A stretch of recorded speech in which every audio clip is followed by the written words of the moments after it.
She looked at the jacket. Then, at me. You're not handing it to me. No, because you think I'll take it better if it's my choice. Yes, a small smile touched her face. You're annoyingly observant. I've been called worse by cloud formations. She put the jacket on. It was too large, but the shiver in her shoulders stopped within a minute. On the radar screen, the main band curled over the valley. Emma plugged her telemetry receiver into my auxiliary port. The signal blinked twice, then stabilized. She leaned closer. Sensor 1, active. 2, active. 3, active. Her hand moved across the keyboard. Soil moisture is climbing fast, but the cases are sealed. Good. She glanced at the radar. How long are we locked down? Minimum, 36 hours. 48 if the lower road fails. Her fingers paused over the keyboard. Apex won't wait. 48 hours. No. But your first packet still goes at 8. If they play fair? Do they? She looked at the screen. No. The answer had barely left her mouth when the satellite phone chimed. Apex Landcorp. Emma took the handset, pressed speaker, and placed it on the table between us. Wilson. The man on the line did not introduce himself. His tone had the flat polish of someone reading policy as a threat.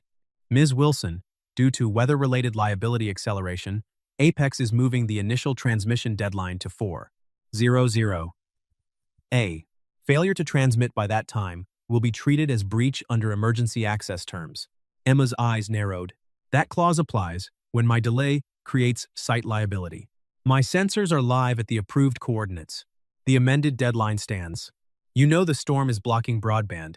That is why the acceleration is necessary. Bad faith, dressed in safety language. Emma's hand tightened on the edge of the table. I will transmit by 4:00 A.M., she said. We will require full spectral analysis, raw sensor values, and time-stamped location proof. The line went dead. For a second, only the storm spoke. Then Emma set the handset down. They know exactly what they're doing. Yes. She turned to her receiver. The full spectral packet is over 3 gigabytes. Shortwave burst won't handle it. Satellite will. She looked at the radar. The dish can punch through that, not during heavy moisture. But there is a dry slot moving through around 3:15, 12 minutes. Maybe 15. Not enough for an automated lock and transfer. Correct. Her eyes moved to the roof of the command truck outside. No, I didn't say anything yet. You looked at the truck. The dish motor iced during the hail burst. Manual alignment from the roof turret can hold a cleaner line. She stood. Absolutely not. I raised one hand. Not to stop her. To slow the room. We do this with rules. Harness. Primary anchor.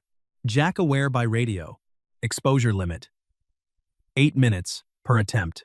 Abort if gusts exceed 75, or if you lose signal for more than 30 seconds. You call abort. Not me. That changed her expression. You'd let me call it? You're the transfer operator. You see the packet. You watch signal stability. You call abort if the data or the wind makes it unsafe. She looked at the radar again. Then, at the compressed file on her screen, I can strip non-essential metadata, compress the images, and split the packet into verified sections. If the first section fails, I don't have to restart the whole transfer. Good, and if you fall, I'm tethered. That was not comforting. It was accurate. She stared at me. A strand of hair slipped across her cheek. I curled my hand around my coffee mug and turned back to the radar screen. We have 2 hours to prepare, I said. Use them. She exhaled once through her nose. Then sat. Fine, but I call abort. Yes, and Ranger Cooper stays on radio. Yes, and if the wind crosses your threshold, you come down even if the packet is halfway through. Yes, she opened the compression software. Then stop talking and get your harness. Et. Tree. Opt. M. Ranger Jack's voice crackled through the radio. Walker, Cooper here. Ridge gusts at 62, spikes to 68. Lower crossing is gone. County road closed. You are officially locked in. Copy, I said. Attempting manual sat alignment during dry slot. 8-minute exposure limit. Surveyor Wilson controls abort from base. Jack was silent for half a beat. Then you always make my reports interesting. Document it cleanly. Already logging. Emma sat at the table with headphones over one ear, laptop open, transfer queue ready. The lantern threw gold light across her face. No softness now, only focus. She gave me a thumbs up. I clipped the harness to the primary line. checked the carabiner gate, checked it again, then opened the storm door. Wind hit like a hard shove. The rain had thinned, but ice still rode inside it. I crossed to the truck with my center low, boots grinding into wet stone. The tether dragged behind me. The dish turret above the command cab was rimmed in white. I climbed the rear ladder. Every rung burned cold through my gloves. At the top, I clipped into the secondary anchor and braced one knee against the roof rack. "On turret," I said into the throat mic. Emma answered immediately. "I have signal baseline at 12%. Waiting." I sprayed the gear housing with de-icer, set the wrench into the manual crank, and waited for the sky to shift. The dry slot arrived like someone had loosened a fist. Rain softened. Static. Dropped in my earpiece. Signal climbed to 28. "Starting alignment," I said. "Next." The crank resisted, then broke free with a metallic crack. I turned slowly, watching the wrist meter. 40. 57. 69. "Signal improving," Emma said. "Hold." When you hit 80, a gust hit the side of the truck. The roof shifted under my boots. I locked one elbow around the support strut and held the crank. 76. 81. "Mark," I said. "Transfer 1 started," Emma replied. 10%. The wind clawed at the dish. The crank trembled under my gloves. I kept my eyes on the meter and my breathing slow. 26%, she said. "Checksum stable." Jack came over the radio. "Gust spike at 70. Emma's voice sharpened. "Henry, threshold is 75. I hear it." The dish tried to yaw left. I corrected half a degree. "Signal dip to 64. Signal drop," Emma said. "Recover in 10 seconds or I abort." Copy. I shifted my weight, tightened the crank, and brought the dish back. 72. 79. 82. "Recovered," she said. 48%. 1. My shoulders burned. Cold crept under my cuffs. The mountain roared like it wanted the last word. It did not get it. 70%, Emma said. "Second."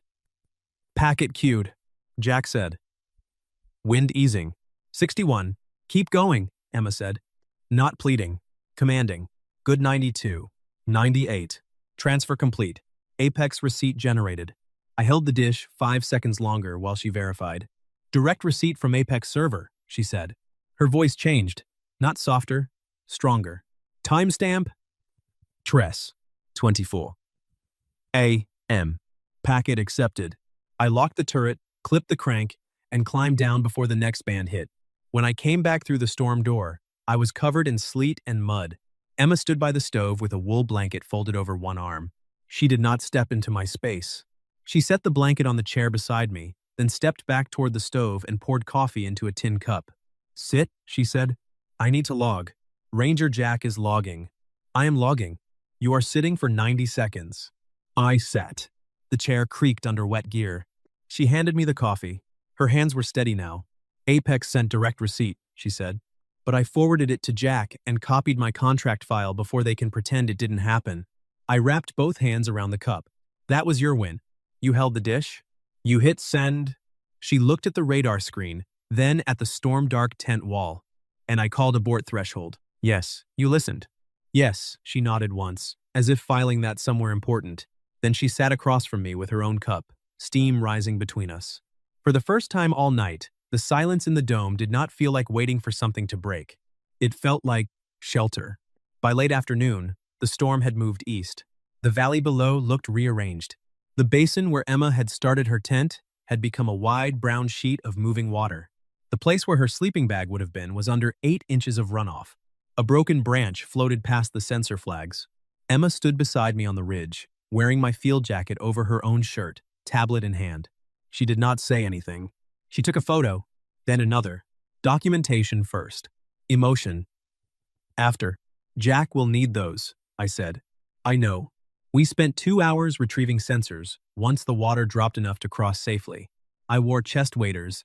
Emma used a long hook pole and called out case numbers from the bank. One sensor had shifted 30 feet downstream, but was still transmitting. Another was half buried in silt. The third sat exactly where she had placed it, stubborn as a nail. By 5, we reached the ranger station. Ranger Jack Cooper met us on the porch with a clipboard, rain jacket, and the tired satisfaction of a man whose warnings had been ignored by no one important. He handed Emma a signed weather verification report. Severe weather advisory, road closure, flash flood confirmation, and manual transmission witness log, he said. If Apex tries to call this noncompliance, they can argue with my badge and 3 pages of timestamps. Emma took the report carefully. This helps. It should do more than help, Jack said. It should make their lawyer sigh. I looked at him. Jack smiled. I enjoy professional goals. Emma slid the report into a waterproof sleeve beside the Apex receipt. Her phone buzzed as soon as we reached the parking lot signal zone. She read the email. Then, read it again. The billing hold is lifted, she said. Jack leaned on the porch rail. Good news? Emma turned the screen toward us. Apex had confirmed acceptance of the data packet, approved the initial milestone, and released the first payment. No apology, no admission of bad faith. But money moving in the right direction was its own language. Emma closed her eyes for one breath, then opened them. Not crying, not collapsing, standing. Contract secure, she said. Jack tipped his clipboard toward her. Congratulations, Surveyor Wilson. She looked toward the parking lot, where her SUV waited with mud up the tires and a windshield full of pine needles. I need to deliver the backup drives to the regional office before morning. Take the southern route, I said. East Pass is washed out. I know. She opened the rear hatch and loaded the Pelican case. I lifted the sensor crate into the back after she nodded permission. No assumption. No, taking over. When the gear was secured, she reached into her jacket pocket and pulled out a small, waterproof field notebook. She wrote quickly, then tore out the page and held it toward me. Coordinates. Dates.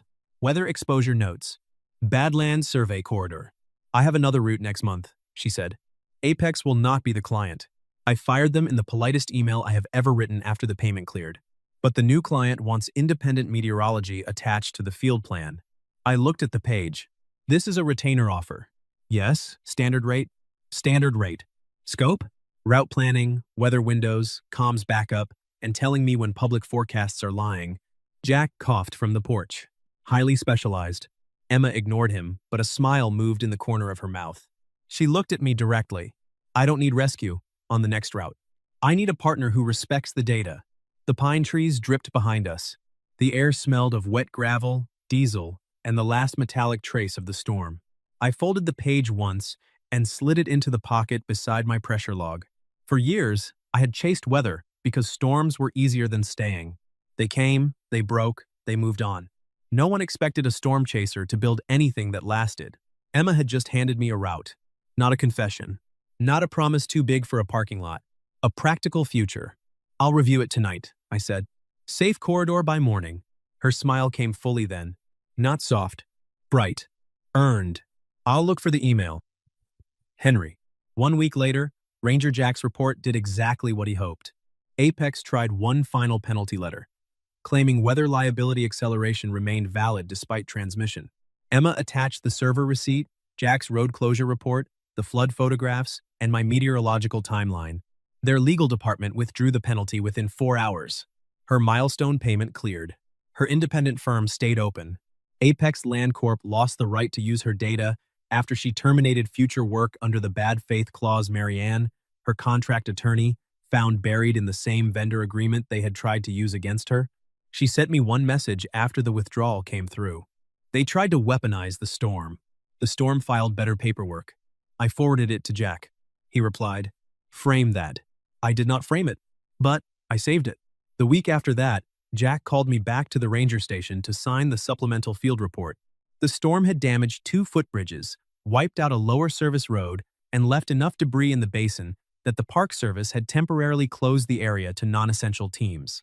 Apex tried to request access to recover duplicative survey materials, which sounded official until Jack asked them to name the items. They could not. Emma's sensors were already in her custody. Her original data was already time-stamped. The backup drives were already delivered. Apex had nothing left to collect but excuses. Jack slid the supplemental report across his desk. "Sign here," he said. I included the line about the basin being unsafe for overnight occupation. I read the paragraph, then signed. "You sound pleased. I am a ranger. Henry. My hobbies include closing loopholes and telling developers no. Dangerous lifestyle. Not as dramatic as climbing onto a truck in sleet. That was a controlled procedure." Jack gave me a look over the top of his mug. It was a controlled procedure performed by a man with poor sleeping habits. Accurate. He set the mug down. You look different after she left. I kept my pen over the paper longer than necessary. Did I? You usually finish a report and look toward the next storm. That day, you watched the Southern Road. I capped the pen. She had to drive through it. She was already gone by then. I know. Jack tapped the edge of the report. Good, that is your professional assessment? No, that is my old man assessment. The professional one says you should submit your retainer paperwork before she realizes you're bad at billing. I took the report. I already sent the invoice. Jack grinned. Then there's hope. 3 weeks later, I met Emma at the edge of the Badlands route with 2 tin cups of coffee, a pressure log, and a weather corridor map printed on waterproof paper. No tent doorway between us this time. No flood basin. No corporation moving a deadline in the dark. Just wind over red stone, a clear sky, and the low hum of instruments waiting to be useful. Emma's truck was parked beside a line of survey stakes. Her new client's logo was taped to the equipment crate, but her firm name sat above it in larger black letters. Wilson Ecological Fieldwork. Independent. Still open. Still hers. She took the map from my hand and checked the margins. You marked alternate shelter points. 3 of them. And comms windows. 4. And abort thresholds. Written in red. She looked up. You really do expect me to call abort? Yes. Good. She handed me one of the tin cups. The coffee was bitter, hot, and slightly smoky from the camp stove behind her truck. A callback to a storm we had survived without turning survival into debt. Henry? Yes? I was right to hire you. That sounds like a performance review. It is a route review. And she looked out across the open land, where the wind moved dust in long, pale lines. And I was right to want you here, before the weather turned. The Kestrel monitor at my belt clicked softly in the wind. Pressure steady. Visibility clear. No storm to chase. For once, staying looked like the most useful thing I could do. By noon, we had walked the first survey corridor together. Emma marked soil access points. I marked wind exposure and temporary shelter angles. She corrected one of my route assumptions when I placed a shelter marker too close to a dry wash. That floods fast, she said. I looked at the shallow channel. Noted. You're not arguing? You know the ground. I know the sky. She smiled without looking up from the tablet. That may be the most efficient compliment I've ever received. It was a route correction. Of course. We moved the marker together. No grand moment. No dramatic music. Just 2 people improving a map because both of them knew something the other did not. That was better than romance built out of rescue. That was partnership. At sunset, we returned to her truck with the completed route plan, 3 safe shelter points, 2 backup comms windows, and 1 final note in red ink. If pressure drops faster than 2 millibars in 5 minutes, return to shelter point B. Emma read it and nodded.